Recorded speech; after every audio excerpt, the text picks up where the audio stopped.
ഇന്ന് ഞങ്ങൾ എങ്ങനെ സോഷ്യൽ മീഡിയയിലേക്ക് വന്നു എന്ന ഒരു സ്റ്റോറിയാണ് കേട്ടോ പറയാൻ പോകുന്നത്.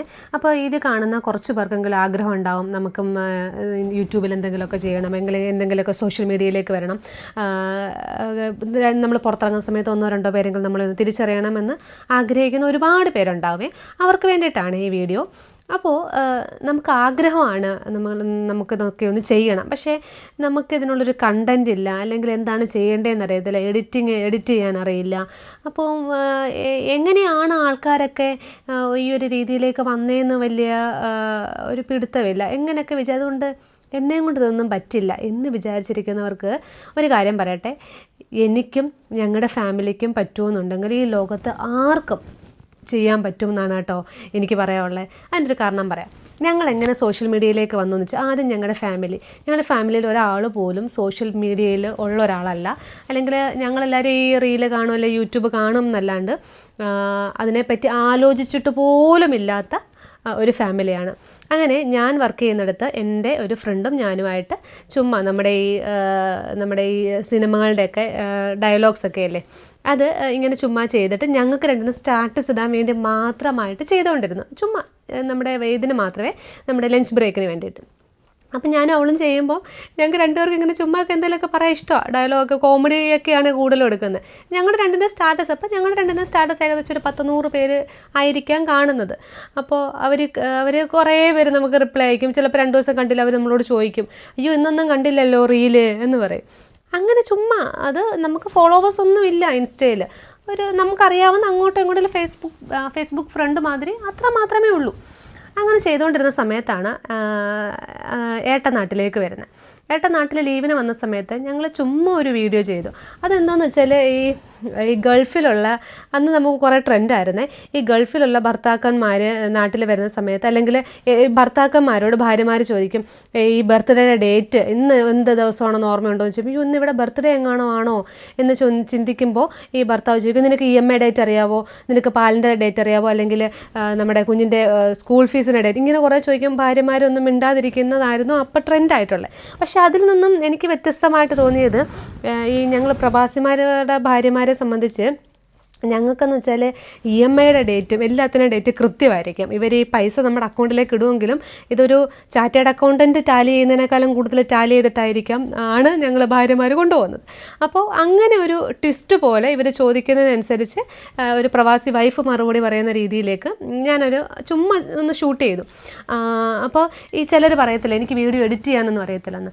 ഈ സത്യം പറഞ്ഞാൽ ഞാൻ ഇൻഷോട്ടിൽ ഈ നമ്മുടെ ഒരു ഫോട്ടോ കൊടുത്തിട്ട് അതിനൊരു ബാക്ക്ഗ്രൗണ്ട് മ്യൂസിക് ഇടാൻ എനിക്കറിയത്തില്ലായിരുന്നു. ഇത് ഞാനിങ്ങനെ യൂട്യൂബ് നോക്കി ചുമ്മാ ഇങ്ങനെ പഠിച്ചിട്ടാണ് ഞാനും എഡിറ്റിങ് പഠിച്ചത്. അപ്പോൾ അന്ന് ഈ ഇൻഷോട്ടിലാണ് നമ്മൾ എഡിറ്റ് ചെയ്യുന്നത്. ഈ ഫസ്റ്റ് വീഡിയോ എടുത്ത് ചുമ്മാ ഈ വീഡിയോസിന് അന്ന് ബാക്ക്ഗ്രൗണ്ട് മ്യൂസിക് ഒന്നും കൊടുക്കാനൊന്നും അറിയത്തൊന്നുമില്ല. ചുമ്മാ ഇതെല്ലാത്തിനെയും കൂടെ ഈ വീഡിയോ എല്ലാത്തിനെയും കൂടെ മിക്സ് ചെയ്ത് ഒരു വീഡിയോ ഉണ്ടാക്കി ഇൻസ്റ്റയിൽ പോസ്റ്റ് ചെയ്യുന്നു. ഇൻസ്റ്റയിൽ പോസ്റ്റ് ചെയ്യുന്ന സമയത്തും നമുക്കൊക്കെ അപ്പോൾ ഒരു വ്യൂ കിട്ടിയത് 450, വെറും 450 എണ്ണമൊക്കെയാണ് കൂടിപ്പോയ ആൾക്കാർ കാണുന്നത്. 1K പോലും ഇല്ല ഇൻസ്റ്റയിൽ വ്യൂസ്. അപ്പോൾ ഈ സമയത്ത് ഇത് പോസ്റ്റ് ചെയ്ത് എനിക്ക് തോന്നുന്നു ഒരു വൈകുന്നേരം ഒരു രാത്രി ഒരു 7 മണി 8 മണിയോടാണ് ഇത് പോസ്റ്റ് ചെയ്യുന്നത്. ഇത് പോസ്റ്റ് ചെയ്തിട്ട് പിറ്റേ ദിവസം ആയപ്പോഴത്തേക്കും ഇത് 100Kക്ക് പുറത്ത് പോയി. അപ്പോഴും നിങ്ങൾ ആലോചിക്കണം, അപ്പോൾ എൻ്റെ മനസ്സിൽ ഈ 100K എന്ന് പറയുന്നതാണ് മില്യൺ എന്നൊക്കെയാണ്. അത്രമാത്രം ഈ സോഷ്യൽ മീഡിയയിലുള്ള ഒരു വിവരവും ബോധമേ എനിക്കുണ്ടായിരുന്നുള്ളൂ എന്നുള്ളതാണ് സത്യം.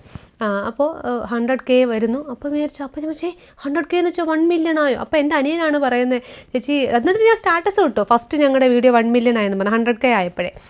അപ്പോഴാണ് എൻ്റെ അനിയൻ പറയുന്നത്, ചേച്ചി ഈ 100K എന്ന് പറയുന്നതല്ല 1 മില്യൺ. ആണല്ലേ എന്ന് പറഞ്ഞ് ഞാനപ്പോൾ സ്റ്റാറ്റസ് ഡിലീറ്റ് ചെയ്യുന്നു. അങ്ങനെ ആണ് നമ്മൾ തുടങ്ങുന്നത്. ഇത് കൊള്ളാലോ എന്ന് വിചാരിച്ച് നമ്മൾ അടുത്ത വീഡിയോ ചെയ്യുന്നു. അങ്ങനെ എല്ലാ വീഡിയോകളൊന്നും അങ്ങനെ വൈറലൊന്നും ആവുന്നുണ്ടായിരുന്നില്ല കേട്ടോ. വൈറലാവുന്നില്ല, അതങ്ങനെ കയറുന്നുണ്ടായിരുന്നില്ല. പിന്നെയും ഞങ്ങൾ വീഡിയോ ചെയ്ത് കഴിഞ്ഞപ്പോഴത്തേനും ഏട്ടൻ ലീവ് കഴിഞ്ഞ് പോവാറായി. അപ്പോൾ ഇനി എന്താണ് ചെയ്യുക? അപ്പോഴെല്ലാം നമ്മളൊരു ഹസ്ബൻഡ് വൈഫ് ഒരു തീമിലേക്കാണ് ചെയ്തുകൊണ്ടിരിക്കുന്നത്. അപ്പോൾ ഇങ്ങനെ ഇതിപ്പം നമ്മൾ ഈ വേറൊരു കാര്യം വെച്ചാൽ ഈ കണ്ടൻറ്റിലേക്ക് ഇറങ്ങിക്കഴിഞ്ഞാൽ നമുക്ക് എല്ലാം കണ്ടൻറ്റായിട്ട് കിട്ടും കേട്ടോ. അത് വേറൊരു കാര്യമാണ്. അപ്പോൾ ഏട്ടൻ തിരിച്ചു പോയി കഴിഞ്ഞിട്ട് നമ്മൾ എന്ത് ചെയ്യും, ഇതെങ്ങനെയാണ് മുന്നോട്ട് കൊണ്ടുപോകാമെന്നൊക്കെ ആലോചിച്ചുകൊണ്ടിരുന്നപ്പോഴാണ് ഒരു വീഡിയോ എന്ന് വെച്ചാൽ ഉണ്ണിമോൻ്റെ ഒരു GKയുടെ ഒരു മാർക്ക് കിട്ടുന്നൊരു വീഡിയോ. അങ്ങനെ ഒരു വീഡിയോ അവന് മാർക്ക് കുറഞ്ഞിട്ട് ഞാൻ ആദ്യം മിണ്ടാതിരിക്കുക. ഇത് എൻ്റെയും ഉണ്ണിമോൻ്റെയും തമ്മിലുള്ള കോമ്പിനേഷൻ എപ്പോഴും നമ്മുടെ ഈ വീട്ടിൽ സംഭവിക്കുന്ന കാര്യങ്ങളാണ് കേട്ടോ. അപ്പോൾ അന്ന് ഇവൻ ഈ മാർക്ക് കിട്ടുന്ന സമയത്ത് ആദ്യം ഇവനോട് എന്നെ മാർക്ക് പറയുമ്പോൾ എന്നോട് പറയുമ്പോൾ ഞാൻ ഒന്നും പറയത്തില്ല, ഞാൻ ഒന്നും മിണ്ടാതിരുന്നിട്ട് യഥാർത്ഥത്തിലെ മിണ്ടാതിരുന്നിട്ട് കുറേ വട്ടം ഇത് തന്നെ പറയും. അപ്പോൾ ഇവൻ്റെ ചിന്ത എന്താ, അമ്മ എന്താ എന്നെ ഒന്നും പറയാതെ ഇത്രയും മാർക്ക് കുറഞ്ഞിട്ടും എന്നാണ് ഇവൻ്റെ ചിന്ത. അപ്പം ഞാൻ ആദ്യം പോട്ടെന്ന് വെച്ചിട്ട് ഇവൻ എന്നെ ഇറിറ്റേറ്റ് ചെയ്യും, അമ്മ ഇത്രയും മാർക്കേ ഉള്ളൂ. കാരണം ഇവൻ എൻ്റെ കയ്യിൽ നിന്ന് വഴക്ക് കിട്ടാതെ അവനൊരു സമാധാനം. ഞാൻ സൈലൻ്റ് ആയപ്പോൾ അവന് ഭയങ്കരമായിട്ടും അതൊരു ഡിസ്റ്റർബ്ഡായി. അപ്പം ഇത് കുറേ കഴിഞ്ഞപ്പോൾ ഞാൻ വയലൻ്റ് ആവും, നീ എന്തോ എപ്പോഴും എൻ്റെ പുറകെ ഇങ്ങനെ പറഞ്ഞുകൊണ്ടിരിക്കുന്നത്, മാർക്കില്ലല്ലോ എന്നൊക്കെ പറഞ്ഞിട്ട്. അപ്പോൾ ഇപ്പോഴാമേ സമാധാനമായി, അമ്മ ഇപ്പോഴാണ് അമ്മയായത് എന്ന് അവനൊരു ഡയലോഗ് പറയുന്നിടത്താണ് ഞാൻ ആലോചിച്ചത് എന്തുകൊണ്ട് ഇതൊരു വീഡിയോ ആയിട്ട് ചെയ്തുകൂടാ എന്ന്. അങ്ങനെയാണ് അതിനെ ഞങ്ങളിന്ന് റീഷൂട്ട് ചെയ്ത വീഡിയോ ആയിട്ട്. അത് ഏകദേശം ആ സമയത്ത് തന്നെ ഇൻസ്റ്റയിൽ 10 മില്യണോളം വീഡിയോസ് ആവുന്നു. അങ്ങനെയാണ് നമുക്ക് ഫോളോവേഴ്സ് കൂടി തുടങ്ങുന്നത്. ഇങ്ങനെ ഈ ഞങ്ങളുടെ രണ്ടിൻ്റെയും ഇടയിൽ നടക്കുന്ന ഓരോ കാര്യങ്ങളും ഇത് ശരിക്കും നമ്മളൊരു കണ്ടൻ്റ് ആക്കി അല്ലെങ്കിൽ ഇന്നത് വേണമെന്ന് വിചാരിച്ച് ചെയ്യുന്നതല്ല. ഈ നടക്കുന്ന ഓരോ കാര്യങ്ങളെയും അത് സെയിം സാധനം സെയിം ഡയലോഗ് നമ്മളത് റീഷൂട്ട് ചെയ്യാണ് മിക്കപ്പോഴും ചെയ്യുന്നത് കേട്ടോ. അപ്പോൾ ഈ അങ്ങനെയാണ് ഞങ്ങൾ സോഷ്യൽ മീഡിയയിലേക്ക് വരുന്നത്. അങ്ങനെ സോഷ്യൽ മീഡിയയിലേക്ക് വന്ന സമയത്ത് അതുകൊണ്ട് ഒരുപാട് പ്രയോജനങ്ങളുണ്ടായി കേട്ടോ, ഒരുപാട് പ്രയോജനങ്ങളുണ്ടായി. നമ്മുടെ ബിസിനസ്സിലേക്ക് വന്നു. അത് ഒരു കഥ ഞാൻ പിന്നീട് ഒരു ദിവസം പറയാം. അപ്പം ഞാൻ പറഞ്ഞത് എന്താണെന്ന് വെച്ചാൽ, ഈ ഞങ്ങളെപ്പോലൊരു ഫാമിലിക്ക്, അതായത് ഈ സോഷ്യൽ മീഡിയ എന്താണെന്നോ അല്ലെങ്കിൽ ഒരു വീഡിയോ എഡിറ്റിംഗ് എന്താണെന്നോ ഇതൊന്നും അറിയാതെ ഞങ്ങളെപ്പോലൊരു ഫാമിലിക്ക് സോഷ്യൽ മീഡിയയിലേക്ക് വരാമെന്നുണ്ടെങ്കിൽ ആർക്കും ഒരു ഫോൺ ഉണ്ടെങ്കിൽ ആർക്കും ഇത് ചെയ്യാൻ പറ്റും കേട്ടോ. ഇപ്പം നമ്മുടെ ഫോണിന് ക്ലാരിറ്റി ഇല്ല, അങ്ങനൊന്നും ഇപ്പോൾ അങ്ങനെ ഭയങ്കരമായ ക്ലാരിറ്റി ഉള്ള വീഡിയോസ് തന്നെ വൈറലാവണമെന്നൊന്നുമില്ല. നല്ല കണ്ടൻറ് ഉണ്ടായാൽ മതി. നല്ല കണ്ടൻറ് എന്ന് വെച്ചാൽ ഇത് പെട്ടെന്ന് നമുക്ക് ഇപ്പോൾ ഒന്നും ചെയ്യാതിരുന്ന ഒരാൾ പെട്ടെന്ന് കണ്ടൻറ്റിനെ പറ്റി ആലോചിക്കുമ്പോൾ ഒന്നും കിട്ടത്തില്ല. പക്ഷേ ഇത് നമ്മൾ ചെയ്തുകൊണ്ടിരിക്കും തോറും നമുക്ക് കണ്ണി കാണുന്ന എല്ലാം കണ്ടൻറ്റായിട്ട് തോന്നും. ഇതെന്ത് ഇപ്പം ഞാനും ഉണ്ണിമോൻ്റെയും ഒരു സംസാരം വരുന്ന സമയത്ത് അത് എവിടെയെങ്കിലും ഒന്ന് എനിക്കിങ്ങനെ കത്തും, ഇതെന്തുകൊണ്ട് നമുക്കൊരു വീഡിയോ ആയിട്ട് ചെയ്തുകൂടാ. ഇങ്ങനെയുള്ള കാര്യങ്ങൾ എനിക്ക് പലപ്പോഴും, അല്ലെങ്കിൽ എൻ്റെ ഏട്ടൻ്റെയും സംസാരത്തിൽ നിന്ന് വീഴുന്നത്, എനിക്ക് എൻ്റെ പേരൻസുമായിട്ടുള്ള സംസാരത്തിൽ, പിന്നെ അതുപോലെ ഞാൻ എപ്പോഴും കമ്പയർ ചെയ്ത് പറയാറുണ്ട് ഈ 90s ഇപ്പോഴത്തെ കുട്ടികളും തമ്മിൽ. ഇതൊക്കെ നമ്മുടെ ജീവിത അനുഭവമാണ്. നമ്മുടെ 90s എന്ന് വെച്ചാൽ ഭയങ്കര നൊസ്റ്റു ഉള്ള ഒരു ജനറേഷനാണ്. അപ്പോൾ ഇതിനെയൊക്കെ എങ്ങനെ നമുക്കത് പുറത്തേക്ക് കൊണ്ടുവരാം എന്ന് ആലോചിക്കുമ്പോഴാണ് നമുക്ക് ഈ കണ്ടൻറ്റ് കിട്ടുന്നത്. അപ്പോൾ ആദ്യത്തെ ഒരു പാടേ ഉള്ളൂ എങ്ങനെയാണ് ഈ കണ്ടൻറ്റ് കിട്ടുക എന്നുള്ളത്. പിന്നെ ഇത് കിട്ടിക്കഴിഞ്ഞാൽ നമുക്ക് കാണുന്നതെല്ലാം കണ്ടൻറ്റ് ആവും കേട്ടോ. അതുകൊണ്ട് തന്നെ നമുക്കിത് എഡിറ്റിംഗ് അറിയത്തില്ല, നിനക്ക് ഇഷ്ടംപോലെ കാര്യങ്ങളുണ്ടെന്ന് എഡിറ്റിംഗ് ഒക്കെ പഠി. ഇപ്പോൾ ജെമിനിയും ChatGPT ഒക്കെ ചുമ്മാ അങ്ങോട്ട് കൊടുത്താൽ മതി, അവരതിൻ്റെ സ്റ്റെപ്പ് ബൈ സ്റ്റെപ്പായിട്ട് പറഞ്ഞു തരും. നമുക്കത് എങ്ങനെ ചെയ്യുക, എഡിറ്റ് ചെയ്യുക, അതിനകത്ത് എങ്ങനെ ബാക്ക്ഗ്രൗണ്ട് മ്യൂസിക്, എവിടെ സ്ലോ മോഷൻ ആക്കുക, ഇതെല്ലാം നമുക്ക് പറഞ്ഞു തന്നിട്ട് നമുക്ക് നല്ല എഡിറ്റിംഗ് പഠിക്കാൻ പറ്റും കേട്ടോ. അപ്പം ഇപ്പം നമ്മുടെ ഏറ്റവും വലിയ സന്തോഷം എന്ന് വെച്ചാൽ എന്താണ്, ഈ നമ്മൾ പുറത്തിറങ്ങുന്ന സമയത്ത് നമ്മളെ ഇഷ്ടപ്പെട്ടെന്ന് ഒരുപാട് പേര് വന്ന് നമ്മളോട് സംസാരിക്കും കേട്ടോ. ശരിക്കും പറഞ്ഞാൽ ആദ്യമൊക്കെ ഇങ്ങനെ വന്ന് ഇത് വീഡിയോ ചെയ്യുന്ന ചേച്ചിയല്ലേ, ഉണ്ണിക്കുട്ടൻ്റെ അമ്മയല്ലേ എന്ന് ചോദിക്കുമ്പോൾ എനിക്ക് തന്നെ ഒരു ചമ്മലുണ്ടായിരുന്നു, എന്നെയൊക്കെ തിരിച്ചറിയാൻ ആൾക്കാരായോ എന്ന്. പക്ഷേ അപ്പോൾ ഇങ്ങനെയൊക്കെ ചമ്മിയായിരുന്നു ഞാൻ വർത്തമാനം പറഞ്ഞുകൊണ്ടിരുന്നത്. പക്ഷേ ഇപ്പം ഞാൻ ഭയങ്കര സന്തോഷമാണ് കേട്ടോ എനിക്ക് പുറത്തിറങ്ങുമ്പോൾ ആൾക്കാർ ഇങ്ങനെ തിരിച്ചറിയുമ്പോഴത്തേക്ക്. അപ്പോൾ ഇതിനകത്തൊരു വരുമാനം ഉണ്ടാക്കുന്നില്ല. ഞങ്ങൾക്ക് ഇതുവരെ ഞാനിതൊരു ഫേസ്ബുക്കിൽ മോണിറ്റൈസേഷൻ ചെയ്തിട്ടില്ല, ഇൻസ്റ്റയിൽ അങ്ങനെയൊന്നും കിട്ടാറില്ല. നമ്മൾ പിന്നെ കൊളാബുകൾ ഒരുപാട് വന്നെങ്കിലും നമ്മളത് അക്സെപ്റ്റ് ചെയ്തിട്ടില്ല പലതും. അതിന് വേറെ കുറേ റീസൺസ് ഉണ്ട്, അത് ഞാൻ വേറൊരു വീഡിയോയിൽ പറയാം. അതുപോലെ പിന്നെ നമ്മൾ യൂട്യൂബ് തുടങ്ങുന്നത് ഈ May 1 ശരിക്കും പറഞ്ഞാൽ ഞാൻ യൂട്യൂബിലേക്ക് കണ്ടിന്യൂസ് ആയിട്ട് വീഡിയോ ഇടാൻ തുടങ്ങിയത്. ഇപ്പം എനിക്ക് തോന്നുന്നൊരു 14K ഫോളോവേഴ്സാണ് ഞാനിത് ഷൂട്ട് ചെയ്യുന്ന സമയത്തുള്ളത്.